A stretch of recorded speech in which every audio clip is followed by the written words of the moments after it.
यादों का सिलसिला।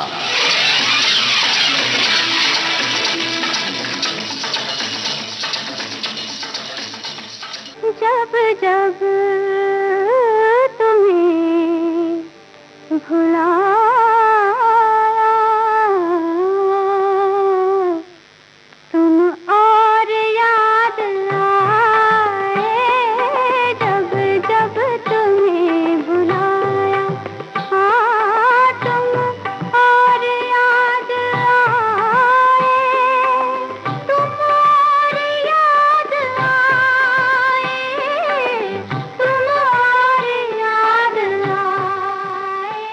नमस्कार। न जाने कितने संगीत प्रेमियों ने अपनी जिंदगी की मुस्कानों और उदासियों को जिया है संगीतकार मदन मोहन की संगीत रचनाओं के साथ। अगर मुझसे मोहब्बत है, मुझे सब अपने गम दे दो। इन आँखों का हर एक आंसू मुझे मेरी पसंद दे दो। अगर मुझसे मोहब्बत है। यादों के इस कारवां में हमारे साथ हैं संगीतकार मदन मोहन के सुपुत्र संजीव कोहली और समीर कोहली। तो आइए आज सुनते हैं तीसरी कड़ी संगीतकार मदन मोहन के बेटे संजीव कोहली और समीर कोहली और इनसे बातचीत पत्रकार रविराज प्रणामी की।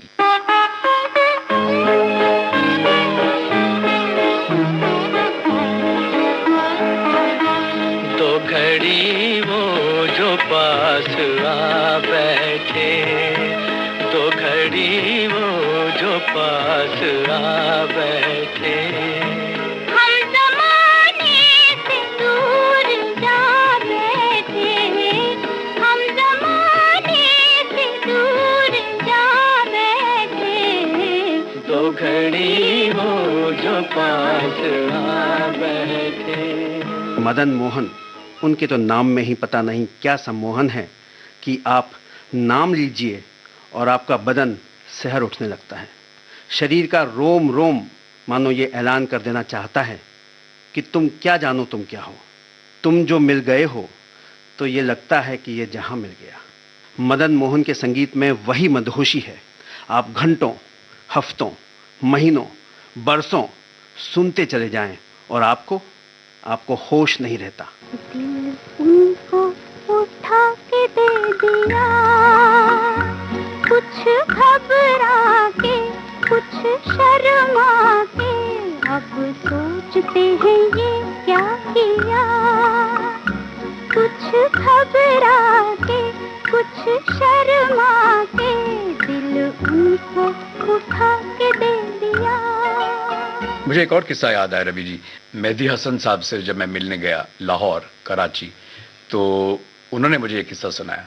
एक बार उन्होंने कहीं पे एक गाना सुना और उनको लगा कि ये गाना सिर्फ मदन मोहन का हो सकता है।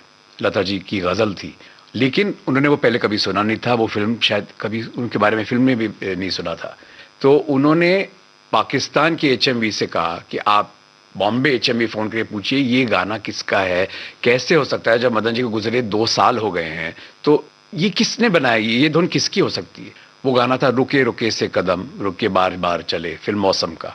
तो जब उन्हें कहा गया नहीं ये मदन जी का था, मदन जी रिकॉर्ड कर गए थे लेकिन उनके जाने के बाद रिलीज़ हुआ है, तो उन्होंने कहा देखो मैंने कहा था ये सिर्फ मदन मोहन कर सकता है। और उन्होंने मुझे बताया क्यों। वो कहते हैं कि आपके जो वालिद साहब थे वो शायरी को समझ के कंपोज करते थे। आप उसमें देखेंगे कि रुके रुके से कदम रुक के बार बार चले। उन्होंने कंपोज ही ऐसा किया, वो रुकने का एक अंदाज दिया है और वो ऐसे ही गवाया है। तो वो कहते थे ये बहुत गज़ल को समझने वाला, शायरी को समझने वाला और बहुत ही मतलब सुलझा हुआ म्यूजिक डायरेक्टर कर सकता है। तो इट्स क्रेडिट कि मदन जी को कि मेहदी हसन जैसे पर्सनालिटी कह रहे हैं कि भाई मदन जी का अंदाज 1 मिनट में हम समझ सकते हैं। रुके रुके से कदम रुक के बार बार चले, रुके रुके से कदम रुक के बार बार चले।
वीर ज़ारा का संगीत जो आपने मदन जी की बहुत सारी ट्यून्स में से निकाल के तैयार करवाया। इसका किस्सा मतलब शायद थोड़ा लंबा है, लेकिन अगर आप चाहें मैं सुना सकता हूं आपको कि जब मदन जी गुजरे, मैं 18 साल का था जैसे आपको बताया, और मदन जी का एक बहुत बड़ा टेप रिकॉर्डर हुआ करता था जो कम म्यूजिक डायरेक्टर्स के पास होता था। उनको बहुत शौक था गैजेट्स का, और ब्यूटीफुल अकाई टेप रिकॉर्डर होता था जो हम चाहते थे हमेशा जब वो बाहर जाएं हम चुप करके सुने उनके गाने उस पर, लेकिन हाथ लगाने की हमें अनुमति नहीं थी नेचुरली। अब वो गुजरे तो मैं बड़ा बेटा था मेरे कब्जे में आ गया वो टेप रिकॉर्डर, और एक कबर्ड होती थी जिसमें बड़े उनके टेप्स पड़े होते थे। तो हम उसको सुनने लग गए क्योंकि आज़ादी मिल गई कि भाई सुन तो सके हम। वो सुनते सुनते कई गाने मैंने ऐसे सुने जो रिकॉर्ड हुए थे, मतलब लता जी, आशा जी, रफ़ी साहब की गाए हुए, लेकिन हमने पहले कभी सुने नहीं थे। तो ये समझ आया कि ये ऐसी फिल्में होंगी जो रुक गई थी, वो गाना बाहर कभी नहीं आया, फिल्म रुक गई किसी वजह से। तो वो गाने मैंने सोच के रखे थे कि कभी ना कभी इनको लोगों के साथ शेयर करने का मौका क्या मिलेगा। उसके अलावा उन्हीं टेप के बीच कहीं ना कहीं मदन जी की गुनगुनाती आवाज़ या हारमोनियम बजाते हुए कुछ धुन या पियानो पे बजाते हुए कोई धुन बीच में सडनली वो गाने के बीच में आ रही है। फिर काफ़ी बुझी बुझी, क्योंकि उस वक्त तो मुझे समझ आया कि ये जब उनको धुन सूझती थी घर आके जल्दी से उसको वहाँ पे गुनगुना के रख देते थे और फिर वो रह गई, उनको उन्होंने शायद कभी नहीं सुनी होंगी दोबारा। ऐसे सुनते सुनते करीब 200-300 धुनें सुनने को मिली, कुछ साफ, कुछ बिल्कुल समझ नहीं आ रही और डबल ट्रैकिंग हो रही है, टेप्स खराब हुए हुए एकदम, कुछ दूसरी साइड की टेप सुनाई दे रही है। लेकिन जब मैं उस वक्त 18 साल का था, सोचता था माय गॉड, एक कैसेट भी मिला जिसमें दिल ढूंढता है कि 7-8 तर्ज मैं आपसे जैसे कहा उन्होंने बनाई, वो भी मुझे सुनने को मिली। एक तर्ज मुझे लगी कि शायद ये ओरिजिनल से भी ज्यादा अच्छी है, ये क्यों नहीं यूज हुई होगी, लेकिन मैं बहुत छोटा था, किससे पूछता। वो थी दिल ढूंढता है का जो सैड वर्जन है। और उस वक्त एक सपना सा देखने लग गया कि क्या मदन जी, क्यों नहीं ऐसा हुआ कि बड़ी कास्ट की फिल्म हो। उस वक्त सबसे बड़े स्टार थे अमिताभ बच्चन और हेमा मालिनी। मदन जी ने अमिताभ जी की एक फिल्म परवाना में म्यूजिक तो दिया था, लेकिन वो तब साइड एक्टर थे। हेमा जी की एक फिल्म में म्यूजिक दिया था जो नहीं चली, शराफत छोड़ दी मैंने। और मेरे दोनों फेवरेट, मैंने कहा हेमा जी, अमिताभ जी हों, मदन जी के गाने हों, सबसे बड़ा डायरेक्टर इंडस्ट्री का हो, शायद यश चोपड़ा जो उस वक्त उनकी आई थी कभी कभी। मैंने कहा ऐसा कभी हो सकता है कि, अब देखिए ये सपना। और उसी साल देखिए मौसम फिल्म रिलीज हुई, तो Mausam film was dedicated to Madan ji क्योंकि वो उस वक्त गुजरे थे। हम लोग प्रीमियर में खास इन्वाइटीज थे क्योंकि मदन जी की फिल्म थी। हम लोग बैठे हैं और हमारे आगे की रो में यश चोपड़ा जी और उनकी वाइफ पैमला चोपड़ा बैठे हैं। मैं उनको नहीं जानता था, तो मैंने सुना इंटरवल में कि पैम जी यश जी से कह रही हैं, वाह क्या म्यूजिक दिया मदन जी ने इस फिल्म में। उसी साल मौसम को नॉमिनेट किया गया फिल्म फेयर अवार्ड के लिए, और मुझे लगा जो मदन जी को जीते जी कभी नहीं हासिल हुआ, शायद पॉस्थमसली वो दे दें मौसम को म्यूजिक। नहीं मिला। किसको मिला? कभी कभी यश चोपड़ा की फिल्म। अब मुझे फिर गुस्सा सा अंदर से आया कि भाई ये यश चोपड़ा जी ने उनको कभी काम नहीं दिया, ये वगैरह वगैरह। अब देखिए 30 साल बाद कैसे ये होता है कि मैं यश जी के साथ काम कर रहा हूं, मैं उनकी कंपनी का सीईओ हूं, और एक दिन हम गाड़ी में जा रहे हैं। कभी कभी वो क्या करते थे यश जी, जब अपनी कोई फिल्म बना रहे हैं या हमारी प्रोडक्शन में बन रही, तो मुझे बोलते थे म्यूजिक सिटिंग में तुम आके बैठो ना, सुनो, क्योंकि उन्हें मालूम था कि म्यूजिक में शौक है। तो मैं जाता था। यश जी ने एक सिटिंग की, नई फिल्म बनाने जा रहे हैं, मुझे उस फिल्म के बारे में कुछ नहीं मालूम। बीच में एक फिल्म बन चुकी थी दिल तो पागल है, जिसमें उत्तम सिंह का म्यूजिक था। तो एक दिन हम गाड़ी में जा रहे थे यश जी और मैं, शहर की तरफ लंबे ड्राइव पे। यश जी मुझे बातों बातों में कहने लगे, यार एक पिक्चर हमें बनाना चाह रहा हूँ, हमने लिखी है, लेकिन मुझे बड़ा ओल्ड स्टाइल म्यूजिक उसमें चाहिए। और मैंने जो भी सेटिंग की है, तुम भी 2-3 में आए हो, मैं म्यूजिक डायरेक्टर के नाम नहीं लूंगा, मैं गया था, उन्होंने जो भी सुनाया है मुझे बहुत मॉडर्न लगता है। मुझे वो बात नहीं आ रही जो हमारी मिट्टी की खुशबू आनी चाहिए, जिसमें मुझे अब पता नहीं किस भोलेपन में इतने सालों बाद उनके साथ काम करते करते भी मुझे कई साल हो गए थे, कभी मैंने जिक्र नहीं किया था। मैंने कहा यश जी पुराने स्टाइल का म्यूजिक चाहिए, कई धुनें शायद होंगी, अब इतने सालों से मैंने सुनी ही नहीं है, 20 साल पहले मैंने सुनी थी, 25 साल पहले, वो टेप है कि नहीं। वो एकदम चौंके, कहते क्या बात कर रहे हो, मुझे सुनाओ। मैं घर गया, वो टेप्स आधे बाय द वे डिस्ट्रॉय हो चुके थे, जंग लग गई थी इसमें। तो फिर मैंने इतनी मेहनत करके, कोशिश करके अलग अलग टेप रिकॉर्डर हायर किए और सुनने की कोशिश की। मैंने यश जी को कुछ सुनाई, उन्हें कहा समझ तो आ रही है लेकिन सुनाई ठीक तरह से नहीं दे रहा, तुम एक काम करो, जाके इनको डमी रिकॉर्डिंग्स करो। फिर मैंने 2-3 महीने उनमें से 20 या 25 या 30 ट्यूनों को 1-2 म्यूजिशियंस के साथ रिकॉर्ड किया, खुद लिरिक्स रफ लिखे और 2-3 यंग सिंगर से गवाया, हमारी मेरी आवाज़ सुनो के सिंगर से, और जाके फिर जब उनको वो सुनाया, उन्होंने कहा ये 30 गानों में ही मेरी फिल्म बनेगी। और उन्होंने अपने गानों की सिचुएशंस उस दोनों पे रखी। अब लेकिन देखिए कोइंसिडेंस ऐसी कि उस फिल्म में पेट्रियाटिक गाना एक है, मदन जी ने जो धुन बनाई थी वो पेट्रियाटिक बिल्कुल नहीं थी, हमने अडेप्ट की। मदन जी ने एक बहुत सैड गाना बनाया था, हमने उसको एक रोमांटिक गाना बना दिया, मैं यहाँ हूँ। तो मदन जी ने ऐसे वो सिचुएशन सोच के नहीं बनाई थी। ये करिश्मा की बात है कि हर सिचुएशन के लिए हमें वो धुन मिली। दिल ढूंढता है फिर वही फुर्सत के रात दिन, बैठे रही तस्वीर जाना किए हूँ मैं तेरे लिए,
जब पिक्चर बन रही थी, गाने रिकॉर्ड भी हो चुके थे, यश जी एक दिन जब दफ्तर आए, उनके हाथ में एक नुसरत फतेह अली खान साहब की सीडी थी।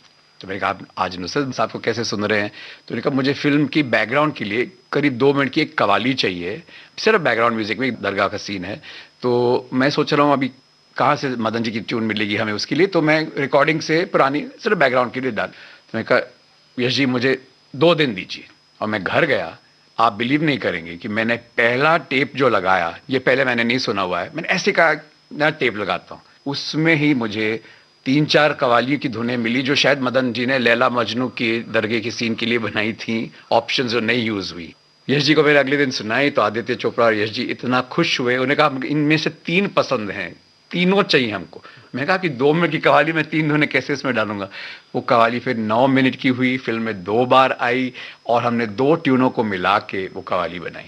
मतलब तो ऐसा लगता कि जैसे मदन जी वो बना के छोड़ गए थे इस फिल्म के लिए। तो ये कुदरती बात है एकदम। आया तेरे दर पर दीवाना, आया तेरे दर पर दीवाना, आया हो आया तेरा दीवाना, आया तेरे दर पर दीवाना, आया तेरे दर पर दीवाना, तेरा दीवाना तेरा दीवाना तेरा दीवाना, आया तेरे दर पर दीवाना, आया तेरे दर पर दीवाना, तेरा दीवाना तेरा दीवाना, दीवाना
अपना है ये कहते, कहाँ तू और कहाँ मैं, पराया हूँ यहाँ मैं।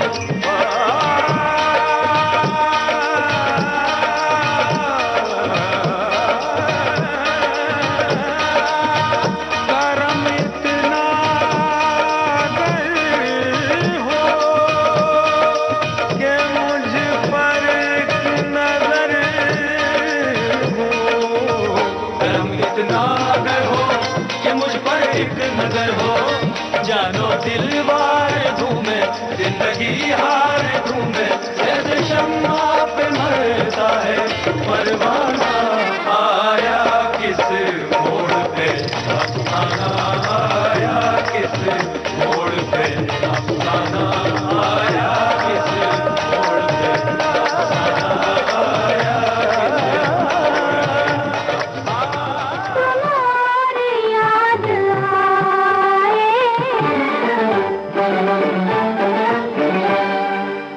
जो सपना मैंने देखा था जब मैं 18 साल का था, वो एक फिल्म में सब कुछ उसमें आ गया, क्योंकि उस फिल्म को सबसे successful film of that year माना गया। सबसे बड़ा डायरेक्टर ऑफ द इंडस्ट्री वही यश चोपड़ा, जिनसे मुझे हमेशा शिकायत रहती थी आपने कभी नहीं किया मदन से काम। उनको आईएफए अवार्ड मिला, फाइनली जाके एक पॉपुलर अवार्ड मिला। और हेमा मालिनी और अमिताभ बच्चन भी उस फिल्म में थे। देखिए, शाहरुख खान, रानी और प्रीति के अलावा एक गाना अमिताभ जी और हेमा पे पिक्चराइज हुआ है। तो ऐसा था कि एक सपना क्या ये कभी हो सकता है, और ये हुआ।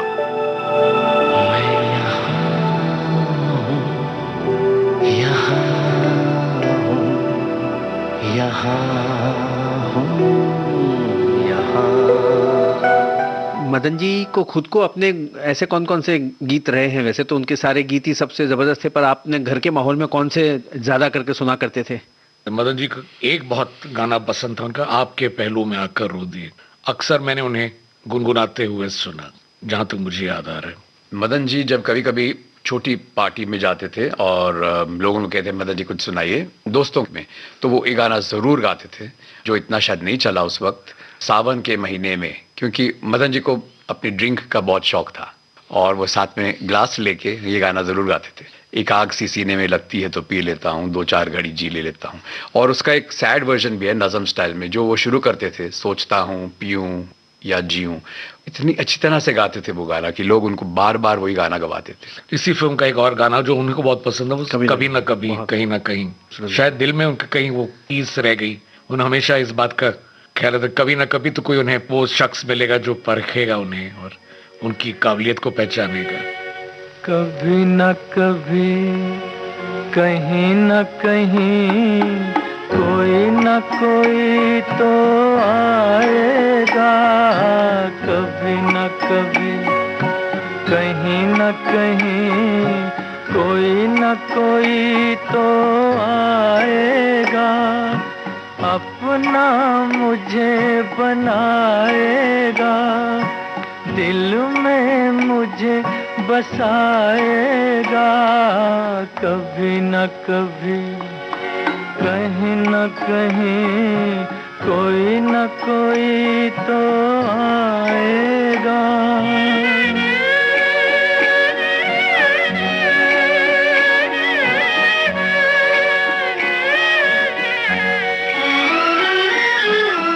कब से तन्हा घूम रहा हूँ दुनिया के वीराने में, खाली जाम लिए बैठा हूँ कब से इस मैं खाने में। कोई तो होगा मेरा साथी, कोई तो प्यास बुझाएगा। कभी न कभी, कहीं न कहीं, कोई न कोई तो आएगा। दुल्हन एक रात की बहुत ही संगीत प्रधान फिल्म रही है और उसमें भी बहुत ही अलग अलग वैविध्यता भरा संगीत रहा है। इसके ऊपर अगर आप कुछ याद आ रही हो आपको कोई बात? मेरी मुलाकात करीब 20-22 साल पहले नीरज जी से हुई थी मुंबई में, जब वो एक कवि सम्मेलन में आए थे और मुझे किसी ने उनसे मिलाया और बड़े प्यार से मिले। और उन्होंने कहा मुझसे कि मैंने एक फिल्म बनी थी जिसका नाम था दुल्हन एक रात की, जिसके लिए मैंने बड़े चाव से 2 बहुत छोटे छोटी कविताएं लिखी थी जो रिकॉर्ड हुई थी भूपेंद्र सिंह जी की आवाज में। पर कहते हैं मुझे बड़ा दुख लगा इस बात का कि उसका क्रेडिट कभी मुझे मिला नहीं, और उन्होंने मुझे हमेशा कहा कि मैं इतना प्रभावित हुआ उस पूरी पिक्चर की म्यूजिक से और मदन जी के संगीत से कि मेरी हमेशा से ये चाहत थी कि मैं कभी जिंदगी में एक पूरी फिल्म उनके साथ करूं, बट वो मौका उन्हें कभी मिला नहीं। दुल्हन एक रात की डीडी कश्यप साहब की फिल्म थी और ब्लैक एंड व्हाइट में शुरू हुई थी, क्योंकि 2-3-4 साल शायद वो बनती रही। नूतन जी थी, धर्मेंद्र जी तब नए नए आए थे, तो ब्लैक एंड व्हाइट में बन रही थी, लेकिन किसी वजह से डिले हुई, तो गाने भी 2-3 साल के दौरान रिकॉर्ड हुए। लेकिन आप देखिए उन गानों में कितनी वैरायटी। सपनों में अगर मेरे तुम आओ तो सो जाऊं, बिल्कुल ब्यूटीफुल रोमांटिक क्लासिकल बेस में सितार अगेन है, लेकिन उससे सितार भी है, सैक्सोफोन भी बजा हुआ है। तो और दूसरी तरफ मैंने रंग लिया चुनरा, जैसे आपने जिक्र किया, बिल्कुल क्लासिकल बेस गाना है। रफ़ी साहब का बहुत पॉपुलर गाना है एक हंसी शाम को। फिर डुएट है आपने अपना बनाया मेहरबानी आपकी, और आपने जिक्र किया कवाली तो है ही। तीसरी तरफ एक लता जी का और सोलो है बिल्कुल पियानो पे, कई दिन से जी है बेकल। तो अलग अलग स्टाइल के गाने हैं। कई दिन से जी है बेकल, है दिल की लगन अब लेकर, मुझे भी वहाँ मेरे पिया है जहाँ, मेरे पिया है जहाँ।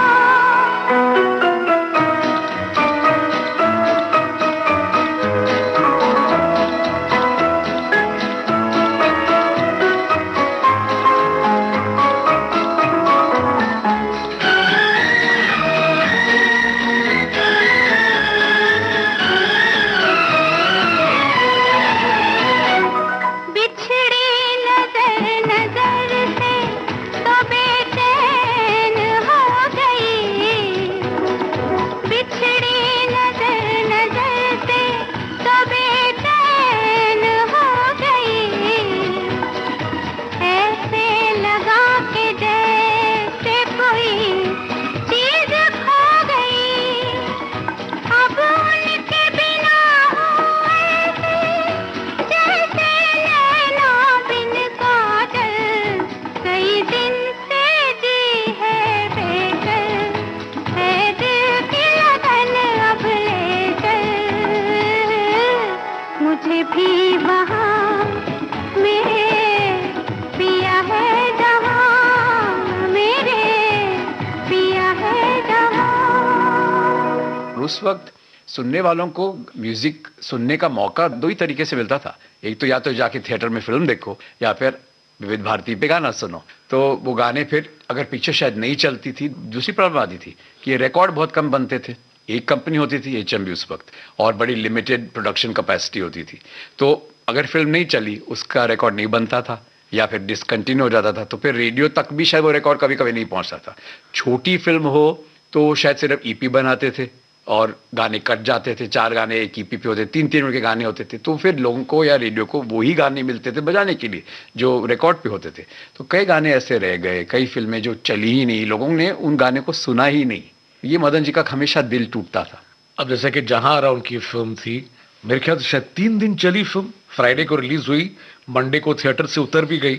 अभी हाल ही की बात है कि एक नया कोई टेलीविजन चैनल आया है, और सुबह सुबह मैंने शायद उस दिन जल्दी थोड़ा उठ गया, करीब 8 बजे टीवी ऑन किया तो मैंने देखा उस चैनल पे जहां आरा आ रही थी। और आप मानेंगे नहीं कि पिक्चर खत्म हुई करीब 11 साढ़े 11 बजे, और उसके बाद करीब मुझे 12-15 ऐसे लोगों के फोन कॉल्स आए जिनसे मैं बहुत कम टच में रहूं, और उन्होंने मुझे कहा कि हम हैरान हैं, हमने ये फिल्म कभी देखी नहीं, हमें मालूम नहीं था कि इसमें मदन जी का इतना खूबसूरत म्यूजिक है, और ये तो इट्स एन एब्सोल्यूट ट्रेजर। और कहते कुछ लोगों ने मुझे यहाँ तक कहा कि हमने फिल्म रिकॉर्ड भी की। तो ये मदन जी के साथ हमेशा हुआ कि कई बार उन्होंने जिस फिल्म पे बहुत मेहनत की वो फिल्में चली नहीं। वो चुप रहे तो मेरे दिल के दाग जलते हैं, वो चुप रहे तो मेरे दिल के दाग जलते हैं, जो बात कर ले जो बात कर ले तो बुझते चिराग जलते हैं, वो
एक प्रील्यूड को तो आकाशवाणी में भी यूज किया गया। जी हाँ, वो आपका एक प्रोग्राम बजता है जो मैं अक्सर सुनता हूँ, शायद सोमवार सुबह 10 बजे आता है। अक्सर मैं जब घर पे होता हूँ तो मैं सुनता हूँ उजाले उनकी यादों के, जिसमें आप लोग पुराने जमाने के लोगों से उनकी बातचीत सुनने का मुझे बड़ा शौक और बड़ा मजा आता है। वो पुरानी पुरानी बात, उनमें मदन जी की 2-3 गाने आप कह सकते कि मिक्सचर बना के उसका टाइटल म्यूजिक बनाए।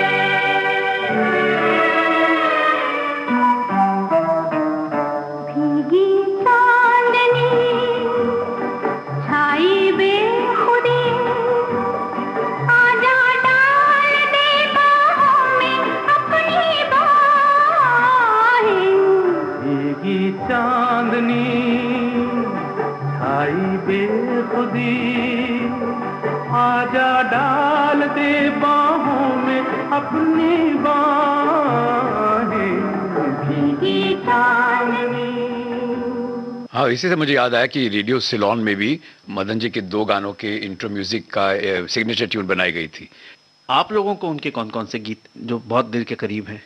मेरा जो पर्सनल फेवरेट सॉन्ग है वो है मैं ये सोचकर उसके दर्द से उठा, मुझे बहुत पसंद।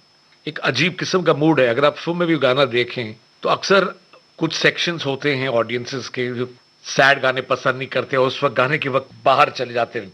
वो गाना जब स्क्रीन पे आता है, अगर आप देखें फिल्म को थिएटर में, तो एक ऐसी जगह पे आता है और किस खूबसूरती से पिक्चराइज भी किया गया है कि वो मजबूर करता है कि वो डाई हार्ड जो म्यूजिक ना समझने वाला भी हो वो बैठ के उसे अप्रिशिएट करे। मैं ये सोच कर उसके दर से उठा था कि वो रोक लेगी, मना लेगी मुझको।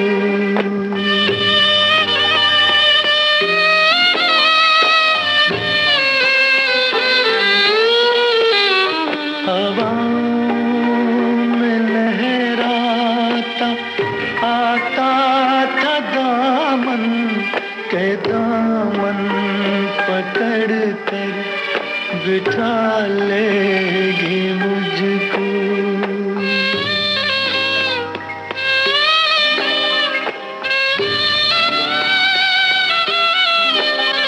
कदम ऐसे अंदाज से उठ रहे थे कि आवाज देकर बुला लेगी मुझको।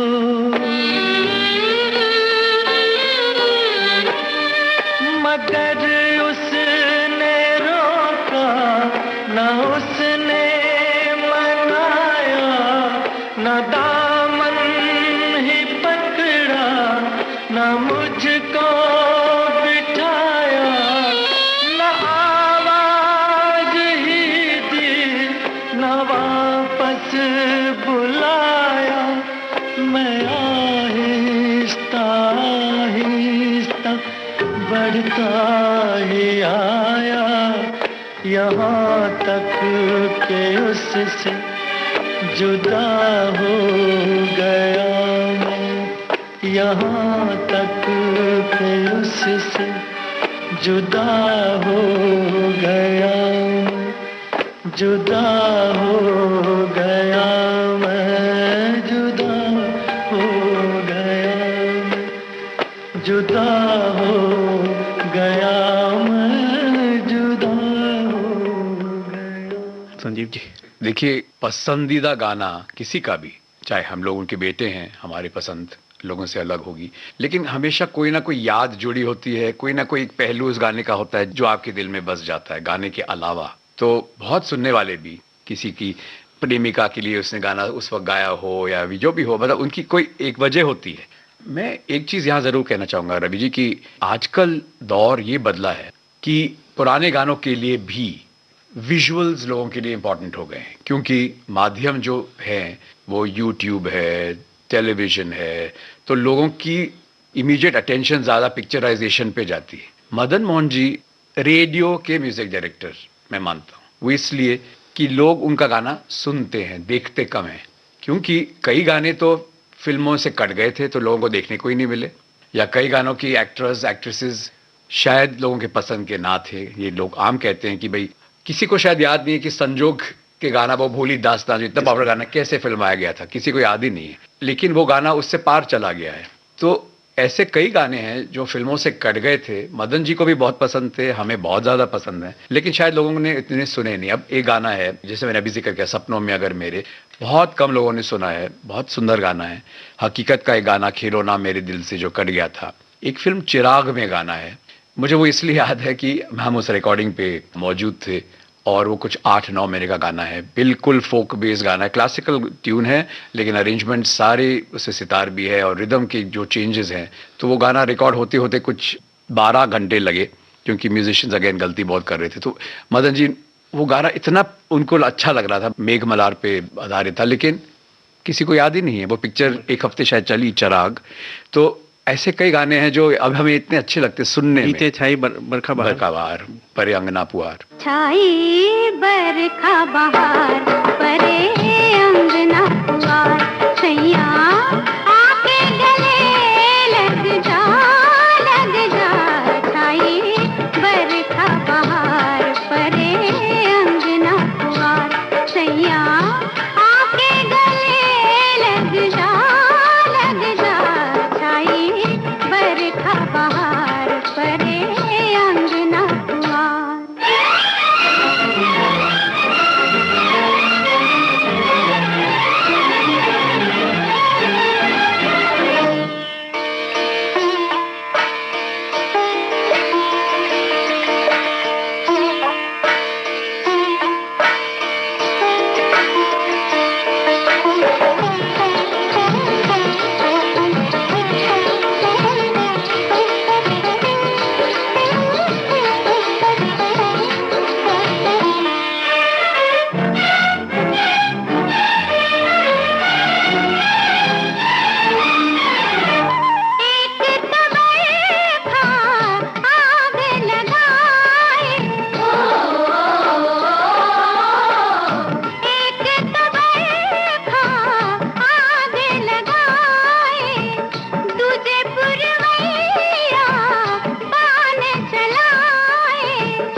छाई बरखा बहार परे अंगना पुआर, सैया आके गले लग जा छाई बरखा बहार परे अंगना पुआर। उन दिनों जब किशोरदा का बहुत नाम हुआ था, तो किशोरदा दिन में 3-3 गाने गा रहे थे, और बहुत म्यूजिक डायरेक्टर सक्सेसफुल हो गए थे। R.D. बर्मन, लक्ष्मीकांत प्यारेलाल, कल्याण जैनन जी, ये 3 रूल कर रहे थे इंडस्ट्री को। मदन जी के पास 5-6 फिल्में थी, जो एक रेयर था, तो मदन जी को स्टूडियो नहीं मिलता था रिकॉर्डिंग के लिए। ये एक बड़ी प्रॉब्लम आई थी कि स्टूडियो बहुत कम थे रिकॉर्डिंग के, और इन 3 म्यूजिक डायरेक्टरों से ये स्टूडियो पहले से ही बुक थे, उनके अपने अपनी बुकिंग्स थी, और क्योंकि उनके पास थी इतनी फिल्में, तो वो क्या करते थे कि वो पूरा महीना ले लेते कि कोई ना कोई गाना तो होगा, तो और किसी म्यूजिक डायरेक्टर को शायद मुश्किल से बुकिंग मिलती। तो वही स्टूडियोज जहाँ मदन जी ने बहुत गाने किए, फेमस तार दियो हो या फिल्म सेंटर, मदन जी को डेट नहीं मिलती थी। तो एक बार क्या हुआ कि शायद परवाना का गाना था, किशोरदा को गाना था, क्योंकि मॉडर्न फिल्म थी और डायरेक्टर ने कहा किशोरदा चाहिए, शायद सिमटी सी शर्माई सी, शायद उसी गाने के लिए। तो मदन जी को स्टूडियो बहुत मुश्किल से मिला और किशोरदा की डेट बहुत मुश्किल से मिली। हालांकि किशोरदा और मदन जी बहुत करीबी दोस्त थे, क्योंकि मदन जी के वालिद साहब राय बहादुर चुन्नीलाल और किशोरदा के भाई दादा मोनी समझो पार्टनर थे बॉम्बे टॉकीज में। तो वो दोनों, किशोरदा और मदन जी, जाके स्टूडियो में बैठा करते थे, तो दे वर वेरी गुड फ्रेंड्स। हालांकि किशोरदा की कई फिल्मों में मदन जी ने म्यूजिक दिया, जिसमें किशोरदा एक्टर रहे हैं, चाचा जिंदाबाद, मन मौजी, भाई भाई वगैरह वगैरह। लेकिन किशोरदा डेट बहुत मुश्किल से उनको मिली, और उसी रात को किशोरदा को अमेरिका टूर के लिए जाना था। तो किशोरदा गए हुए थे फिल्म सेंटर रिकॉर्डिंग के लिए, जहां R.D. बर्मन जी की रिकॉर्डिंग चल रही थी, और मदन जी से कहा था, मैं अब एग्जैक्टली मुझे नहीं याद, 2 या 3 बजे आ जाऊंगा तुम्हारा गाना करने, बगल के स्टूडियो में, फेमस तारदेव। वेट करते गए किशोरदा नहीं आए नहीं, करीब 6-7 बज गए। मदन जी बहुत नाराज हुए और फोन उस वक्त लगाना मुश्किल है, स्टूडियो में फोन कम होते थे, तो मदन जी खुद गए फेमस तारदेव से फिल्म सेंटर, और आर.डी. बर्मन को उन्होंने प्यार से डांटा। तो आर.डी. बर्मन ने कहा, मुझे मालूम तक नहीं है कि आपका गाना रोका है मदन जी, और उन्होंने अपना गाना रोका। किशोरदा का बोला तुम मदन जी का गाना गा के फिर आओ, मेरा शायद बाद में भी कर लेंगे। तो मदन जी का गाना हुआ।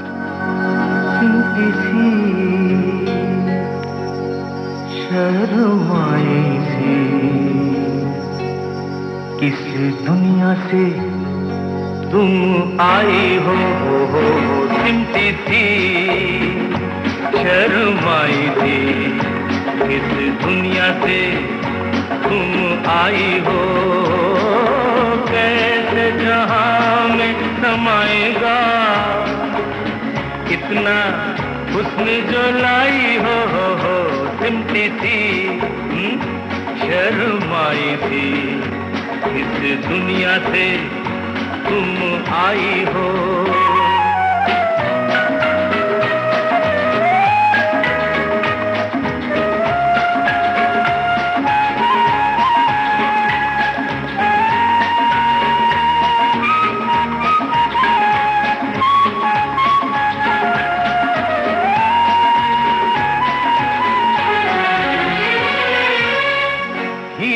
नजर चांदी बदन रेशम हंसी मुखड़ा चमन, कंगाल है सारे हंसी, बस एक तुम्ही रखती हो धन, लुटने का डर है घबराई हो, लुटने का डर है घबराई हो, सिमटी थी शर्माई थी किस दुनिया से तुम आई हो।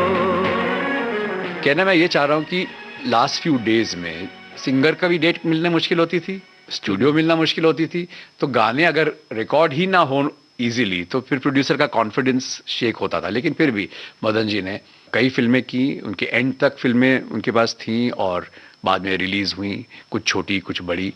यहाँ पर एक चीज़ और जानना अच्छा लगेगा कि मदन जी ने तो इतने खूबसूरत गाने बनाए, इतने सुरीले गाने बनाए, लोगों के दिलों तक पहुँचने वाले गाने बनाए, उन्हें दूसरे और ऐसे कौन से संगीतकार थे जिनके गाने पसंद आते थे? उस जमाने में फैमिली जैसा माहौल था, ऐसा कोई शायद संगीतकार नहीं था जो अपना काम दूसरे संगीतकार के साथ। छोटा सा इंसिडेंट मैं अभी रात शेयर करूंगा। जब रोशन साहब का इंतकाल हुआ तो वो एक फिल्म का म्यूजिक कर रहे थे जिसका नाम था अनोखी रात। उस फिल्म के सारे गाने रिकॉर्ड हो चुके थे, एक गाना रिकॉर्ड होना बाकी था, जो बाद में उनकी बीवी मरहूम मीरा रोशन ने ये बात तय हुई कि वो गाना रिकॉर्ड करेंगी। और उन्होंने उस जमाने के जितने भी म्यूजिक डायरेक्टर्स थे उन सब से कहा कि मैं चाहती हूँ कि जिस वक्त मैं ये गाना रिकॉर्ड कर रही हूँ आप लोग सब उस स्टूडियो में मौजूद हों जहाँ ये गाना रिकॉर्ड हो रहा है, ताकि मुझे थोड़ा सा मॉरल सपोर्ट मिले। और मुझे याद है मैं अपने पिताजी के साथ गया था, लता जी माइक पे गाना गा रही थी, महलों का राजा मिला कि रानी बेटी राज। और ऐसा शायद कोई संगीतकार नहीं था उस जमाने का। उस जमाने में संगीत है, वो बरमंदा हो, वो मदन जी हो, वो लक्ष्मीकांत प्यारेलाल हो, वो कल्याण जी आनंद, जो उस वक्त उस स्टूडियो में मौजूद नहीं था जब वो। और इतना इमोशनली चार्ज एटमोस्फेयर था कि मैं क्या बताऊं। वो मदन जी तो रोशन साहब का संगीत हो या जयदेव जी का हो, बरबंदा को तो बहुत ज्यादा मानते थे, वो तो गुरु मानते थे उन्हें। बरबंदा के तो वो असिस्टेंट भी रहे 2-3 फिल्मों में, क्योंकि बरबंदा फिल्मिस्तान की फिल्म में जब म्यूजिक दे रहे थे तो मदन जी वहाँ मौजूद हुआ करते थे। बरबंदा की मुझे याद आई तो एक दिन हम 1970 ही रांझा फिल्म का रिकॉर्ड आया था, फिल्म में नहीं लगी थी तभी LP आया था। और जैसे मैंने पहले भी जिक्र किया कि किसी और म्यूजिक डायरेक्टर को भी किसी और म्यूजिक डायरेक्टर गाना सुनने का मौका तभी मिलता था अगर वो रेडियो पे सुन ले या फिल्म देखे, या फिर वो कष्ट करे कि वो LP अपने घर पे लगाए किसी और का, जो आम होता नहीं है। तो एक दिन सुबह सुबह कुछ 7:30-8 बजे घंटी बजी हमारे घर में। मैं स्कूल की तैयारी में था, या डैडी और सो रहे थे। दरवाजा खोला और SD बर्मन खड़े हैं वहाँ पे। तो मैं तो एकदम घबरा गया क्योंकि जानते थे वो बहुत बड़ी शख्सियत हैं। तो मौदौन किधर है, और वो कोई फॉर्मेलिटीज में नहीं होते थे, बहुत बड़े आदमी थे। तो फिर मैंने जाके पिताजी को जगाया कि बरमंदा है डोर पे। तो पिताजी अपनी लुंगी में बाहर आए, बरमंदा बरमंदा प्लीज, उनको गुरु मानते थे, बहुत बहुत इज्जत करते थे। उन्होंने कहा मौदान, वो अंदर नहीं आए क्योंकि उन्होंने देखा कि ये सो रहा है, हम सिर्फ बोलने को आया ही रांझा कमाल म्यूजिक है, और वो मुड़ के चले गए। और वो रहते थे खार में, हम लोग रहते थे पेडर रोड पे, तो उन्होंने ये जर्नी सिर्फ ये बताने के लिए, खुद गाड़ी चला के आए और खुद गाड़ी चला के वापस गए, सिर्फ ये बताने के लिए। और जयकिशन जी भी उनके करीबी दोस्त थे और एक दूसरे के गानों को बहुत अप्रिशिएट किया करते थे। जी बिल्कुल, क्योंकि दोनों शौकीन थे और देर रात तक बातें किया करते थे, और उनको बहुत कम लोग डिस्टर्ब कर पाते थे मदन जी को, और उनमें से जयकिशन जी हुआ करते थे खासतौर से। और जयदेव जी के साथ तो बहुत ही करीबी मित्रता उनकी। श्री रामचंद्र जी को भी वो बहुत मानते थे शुरू में, और बाद में फिर खयाम साहब उनके दोस्त थे, खयाम साहब बहुत करीब दोस्त थे। एक किस्सा मुझे याद भी आ रहा है, कहना भी चाहिए नहीं, बट जो मुझे मालूम है कि जब चेतन साहब और मदन जी की कॉम्बिनेशन हकीकत में शुरू हुई, तो चेतन साहब, हकीकत को थोड़ा वक्त लग रहा था बनाने में, मुश्किल फिल्म थी वॉर की और शूटिंग वगैरह में, तो उन्होंने कहा कि मैं एक छोटी फिल्म साइड में बना रहा हूँ, तुम उसका म्यूजिक करो। और ये फिल्म बनते बनते फिर वक्त लग गया आखिरी का, तो मदन जी ने कहा नहीं, मैं हकीकत में करता हूँ, तुम ये खयाम से लो। उस वक्त खयाम साहब के पास काम शायद कम था, तो ये खयाम साहब ने भी बात कही हुई है कि वो चेतन साहब की दूसरी फिल्म खयाम साहब ने फिर की आखिरी का। तो उन दिनों इतना भाईचारा था, इतना एक दूसरे से प्यार था। और दूसरी बात क्या, मैं आपको बता रहा हूँ कि एक फेमस तार जो स्टूडियो है उसके शिफ्ट होते थे 10 से 2, 2 से 6 और 6 से 10, 3 गाने दिन में रिकॉर्ड होते, क्योंकि गाने रिहर्स पहले होते थे और एक टाइम पे होते थे। तो जो दोपहर का गाना है उसका म्यूजिक डायरेक्टर शायद 1:45 बजे पहुंच जाता था, अंदर रिकॉर्डिंग चल रही है मदन मोहन जी की, तो बाहर शायद समझिए रोशन जी या जयकिशन जी बैठे, लेकिन वो अंदर आके साथ में बैठते थे, सुनते थे, एक दूसरे की तारीफ करते थे। ये नहीं था कि भाई ये मेरा गाना ना सुने, कहीं चुरा लेगा वगैरह, वो दौर अलग ही था, एक भाईचारा था, प्यार था एक दूसरे के साथ। और मुझे याद है कि मदन जी ने हमेशा अपने जूनियर्स को भी बहुत इनकरेज किया। मुझे याद है एक बार मैं उनके साथ गया लंच खाने के लिए, वो कैंप्स कॉर्नर के फ्लाईओवर के नीचे एक रेस्टोरेंट हुआ करता था, इसका नाम चाइनीज रूम, वो बंद हो चुका है अभी। हम वहाँ बैठ के खाना खा रहे थे, तो उन्होंने दूर से देखा कि लक्ष्मी जी अपने कुछ साथियों के साथ वो भी आए हैं खाना खाने। और उन दिनों में एक शायद एक गाना बहुत रिलीज हुआ था जो मुझे बहुत पसंद है लक्ष्मी जी का, ये दिल तुम बिन कहीं लगता नहीं। ये गाना शायद मदन जी ने भी सुना था, और मदन जी ने स्टुअर्ट से कहा कि मुझे आप एक कागज दीजिए और एक पेन दीजिए, और वो कागज और पेन उन्होंने लक्ष्मी जी की टेबल पर भिजवाया और कहा कि साहब बैठे हुए वो आपका ऑटोग्राफ मांग रहे हैं। और लक्ष्मी जी ने वहां जब दूर से देखा तो उन्होंने देखा कि मदन जी बैठे हुए, वो दूर से दौड़ते हुए उन्होंने मदन जी कहा आप मेरा ऑटोग्राफ, कह रहे तुमने क्या कमाल का गाना बनाया। तबीयत खुश हो गई मेरी, काश कि मैं लोगों से कह सकता कि ये गाना मेरा है। इतनी खुशी हुई मुझे ये गाना सुन। तो मतलब उस जमाने में this is it was like a family. In fact Ravi ji, मैं नाम नहीं लूंगा, लेकिन कई म्यूजिक डायरेक्टर ने मदन जी को, या शायद मदन जी भी करते होंगे, एक आध बार हमने जिक्र किया उनके दोस्तों में से ही फोन किया कि भाई एक मुखड़ा बना है, अंतरे पे थोड़ी तकलीफ हो रही, मदन बता, और उन्होंने फोन पे गुनगुना के उनको अंतरा बताया है। लेकिन मतलब एक दूसरे की हेल्प भी किया करते थे। वो नहीं था कि मैं अगर अपनी ट्यून किसी और को सुना तो वो चोरी हो जाए, या वो काम कंप्लीट हो जाना चाहिए, ये बहुत बड़ी सोच हुआ करती थी। और पंचोदा ने तो मेरे को यहाँ तक बताया, जब ये तुम जो मिल गए वो गाना रिकॉर्ड हुआ फिल्म सेंटर में, तो फिल्म सेंटर उनका गढ़ था, दुनिया जानती है। तो अगले दिन जब वो आए तो कौशिक साहब रिकॉर्डिस्ट होते थे उस जमाने में, वो पूरी वहाँ हलचल चली थी कि मदन जी ने कमाल का वेस्टर्न बेस्ड गाना बनाया है। उन्होंने कहा कि मैं दौड़ते दौड़ते मदन जी के म्यूजिक रूम में गया और मैंने मदन जी से रिक्वेस्ट की कि मैं चाहता हूं कि मैं वो गाना सुनूं। वो कहते मैं खुद वहां बैठ के मदन जी के गद्दे पे नीचे उनके म्यूजिक रूम में बैठ के मैंने वो गाना पहली बार सुना। उन्होंने मुझे टेप पे सुनाया वो गाना। मैं पर्सनली एक जिक्र ज़रूर करना चाहूँगा आपके साथ कि जब मैं कॉलेज में पढ़ता था तो एक बहुत अच्छे सिंगर रहे हैं, और वो, मैं तो सिंगर रहा नहीं हूँ कभी, तो मैंने कभी उसकी दुरूहता को समझा नहीं, तो मैंने बोला मेरा बड़ा फेवरेट गाना है तुम जो मिल गए हो। किसी दिन वो गाना, वो रफ़ी साहब के गाने गाते थे तो गाते थे, काफ़ी करने के बाद बोलता अब मैंने वो तैयार किया है, कोशिश करता हूँ। तैयार किया? आप तो सिंगर हो, तैयार किया क्या होता है गाना? तैयार करने की क्या जरूरत है, आप सिंगर हैं। आप बोले नहीं, उसको मेरे को 2 महीने लगे लगातार रिहर्स करने में, उसमें इतनी ज़्यादा वेरिएशंस हैं, अंतरे भी अलग अलग हैं, और वो गाना आपको एक दूसरी दुनिया में लेके चले जाता है। समीर जी, आप इसके बारे में कोई जिक्र करना चाहें? बड़ा गाना, बड़ा खूबसूरत सा गाना है, और इसमें रिहर्सल वगैरह भी रही होंगी। सुना है कि जिस वक्त ये गाना रिकॉर्ड हुआ था कि ये रफ़ी साहब के लिए बहुत बड़ा चैलेंज बन गया था, क्योंकि संजीव जी ने पहले भी कहा कि आराधना के बाद जब किशोरदा का वो दौर हुआ कि तकरीबन हर गाना वो गा रहे हैं, तो ये रफ़ी साहब उनके लिए भी शायद बहुत बड़ा चैलेंज है, और मदन जी के लिए भी बहुत बड़ा चैलेंज था, क्योंकि उस जमाने में जिस लिमिटेड रिकॉर्डिंग फैसिलिटीज होती थी, बहुत बड़ा ऑर्केस्ट्रा था और बहुत लाइव रिकॉर्डिंग तो बाकी बहुत खूबसूरत गाना बना है, उसका सवाल ही नहीं उठता। और रफी साहब ने जिस खूबसूरती से गाया है उसका तो जवाब ही नहीं। तुम जो मिल गए हो तो ये लगता है कि जहां मिल गया, कि जहां मिल गया।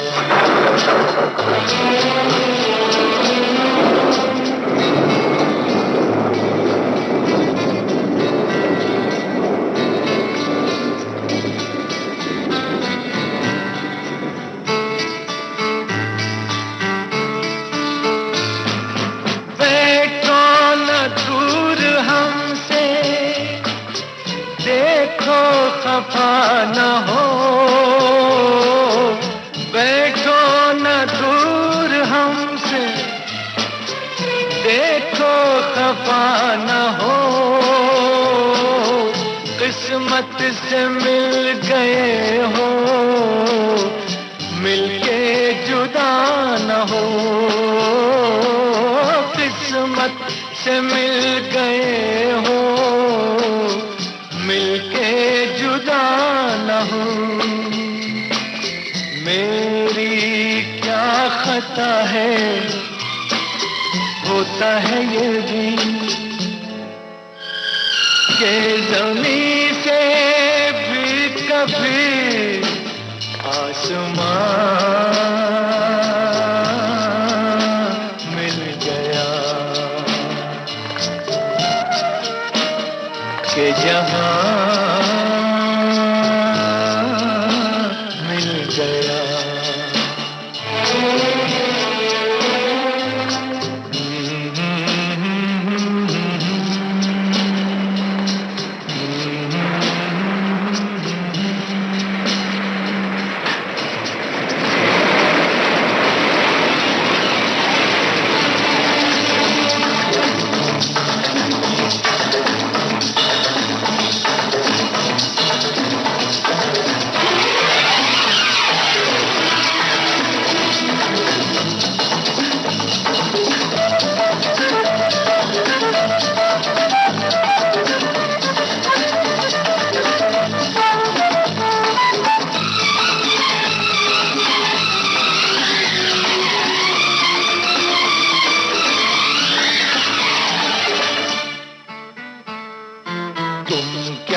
जानो तुम क्या हो, एक सुरीला नगमा हो, भीगी रातों में मस्ती, तपते दिन में साया हो। तुम क्या जानो तुम क्या हो, अब जो आ गए हो जाने न दूंगा कि मुझे एक हंसी मेहरबान मिल गया, कि जहां मिल गया।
प्यार लोग उनको उनके जाने के बाद भी देते थे, और बहुत बड़े बड़े लोग, सिंगर्स। और मुझे याद है कि जब मदन जी का इंतकाल हुआ जिस दिन, उस वक्त इंटरनेट नहीं था, न्यूज़ नहीं थी, 75 की बात हो रही है। लता जी लंदन में थी और फ़ोन भी कम लगते थे, ट्रंक कॉल करना पड़ता था तभी। तो लता जी को पता ही नहीं चला कि मदन जी गुजर गए हैं। 2-3 दिन बाद किसी को वो मीडिया ने कहा एक हिंदुस्तान में कोई म्यूजिक डायरेक्टर गुजर गया है। तो लता जी बड़ा बेचैन हुई कि म्यूजिक डायरेक्टर मतलब मैं तो जानती ही होंगी, कोई ना कोई तो होगा मेरा साथी। तो फिर लता जी ने ट्रंक कॉल करते करते 2 दिन बाद अपने घर लगाया और उन्होंने बताया कि मदन जी गुजर गए हैं। उन्होंने कहा मुझे ऐसा शौक हुआ, फिर वो कुछ दिनों बाद ही लौट आई। मदन जी का इंतकाल हुआ जिस दिन, शायद रफ़ी साहब उसी दिन वापस आ रहे थे मिडिल ईस्ट के एक टूर से, शोज के टूर, और उनको एयरपोर्ट पे ही ये खबर मिली कि मदन जी का इंतकाल हो चुका है, और वो सीधा एयरपोर्ट से सीधा शमशान भूमि पहुंचे। और मुझे याद है संजीव जी अग्नि देने के लिए तैयार ही थे उस वक्त, के पीछे से एक आवाज़ आई कि 5 मिनट के लिए रुक जाओ, और रफ़ी साहब आए, और मैंने उनको ज़िंदगी में पहली बार उस दिन रोते हुए देखा है। हमने कभी उनका वो रूप कभी देखने को मिला नहीं, हमेशा उनका सदा मुस्कुराता चेहरा देखा, पर उस दिन जो फूट फूट के रोए हैं वहाँ पे, वो नज़ारा मैं कभी भूल नहीं सकता। कैसे कटेगी जिंदगी तेरे बगैर, तेरे बगैर कैसे कटेगी जिंदगी तेरे बगैर, तेरे बगैर। पाऊंगा हर शय में कमी तेरे बगैर, तेरे बगैर कैसे कटेगी जिंदगी तेरे बगैर, तेरे बगैर। साथियों, आज हमने संगीतकार मदन मोहन के होनहार बेटों संजीव कोहली और समीर कोहली जी से बातचीत की। संजीव जी और समीर जी, आप स्टूडियो में आए, आपने अपने दिल की बातें हम सबके साथ शेयर की। आपका बहुत बहुत शुक्रिया। रवि जी, सबसे पहले हमारा शुक्रिया विविध भारती को, सब सुनने वालों को, कि इतना प्यार आपने मदन जी को इतने सालों उनके संगीत को दिया। उनके जाने के बाद उनको जो सब कुछ मिल रहा है वो आप लोग ने ये जो प्यार दिया, हमें यहाँ बुलाया, उसके लिए आप बहुत बहुत बहुत हम आभारी हैं। समीर जी, वाकई बहुत बहुत शुक्रिया आप सब लोगों का, और खास करके विविध भारती के बेहद सुरीले सुनने वालों का। बड़े शौक से सुन रहा था जमाना, तुम ही सो गए। दास्तां कहते कहते सुरों की दुनिया का एक पंछी उड़ गया, और आज तक कांपती है वो डाली। संगीतकार मदन मोहन के बेटों संजीव कोहली और समीर कोहली से पत्रकार रविराज प्रणामी की ये दास्तां भला कैसे खत्म हो सकती है। हम तो यही कहेंगे, मदन मोहन को हमसे बहुत दूर जाना था, मौत तो एक बहाना था। जाना था हमसे दूर, बहाने बना लिए, अब तुमने कितनी दूर ठिकाने बना लिए। जाना था हमसे दूर। मदन मोहन की यादों का कारवां यहीं रुक रहा है।